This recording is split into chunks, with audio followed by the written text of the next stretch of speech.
तर good morning सगळ्यांना. स्वागत आहे आजच्या माझ्या मिनी व्लॉगमध्ये. तर सकाळी उठल्यानंतर सगळ्यात पहिले कपडे धुतले. कपडे धुतल्यानंतर आज मी परत नाश्त्याला पोहे बनवले होते. तुम्ही म्हणत असाल की हिच्या घरी सारखे सारखे पोहे का बनतात?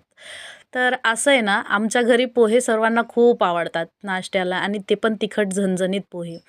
तर मग पोहे बनवले होते. आम्ही सर्वांनी नाश्ता केला आणि मी अशी तयारी केली आहे. तयारी करताना मी शूट करत होती व्लॉगसाठी, आणि व्लॉग करता करता मला मध्येच मावशींनी आवाज मारला. तर त्यानंतर आवाज मारल्यानंतर मी थोडी डिस्ट्रॅक्ट झाले. त्यानंतर मी तयारी करून आम्ही निघणारच होतो. तर तेव्हा पाहिलं तर बाहेर एक काका आलेले होते. मग त्यांना चहा पाणी केला. मग मी आणि माझे मिस्टर निघालो. मग हे आलो आम्ही मंदिरामध्ये. त्यांनी मला मंदिरात सोडलं. मंदिरात देवाला दंडवत केला आणि देवांना दंडवत करून मग आम्ही गेलो मांडवामध्ये.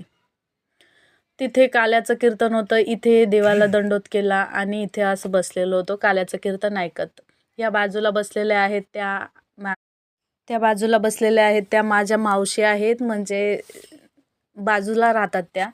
आणि त्यानंतर आम्ही काल्याचं कीर्तन संपल्यानंतर प्रसाद खाल्ला, म्हणजे काल्याचं जेवण. काल्याचं कीर्तन संपल्यानंतर जो प्रसाद असतो तो खाल्ला आणि मग निघालो आम्ही पुन्हा घराकडे.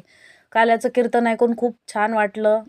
आमच्या गावामध्ये 3 ते 4 वर्षापासून हे नेहमी होत आहे.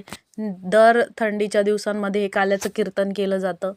7 दिवस काल्याचं कीर्तन असतं. त्यानंतर 7व्या दिवशी का 8व्या दिवशी काल्याचं कीर्तन करतात, हांडी फोडतात, आणि त्या हांडीमधून जो निघलेला प्रसाद असतो, म्हणजे त्याच्यामध्ये सगळं कालवण केलेलं असतं, ते इतकं सुंदर लागतं की त्याची चव दुसऱ्या कोणत्याही गोष्टीला घडू शकत नाही.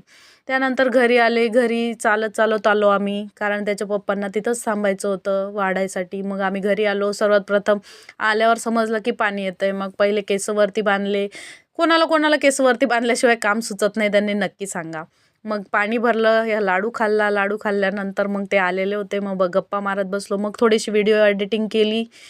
झोपून व्हिडिओ एडिटिंग केली. तर आजचा माझा व्लॉग तुम्हाला कसा वाटला नक्कीच सांगा.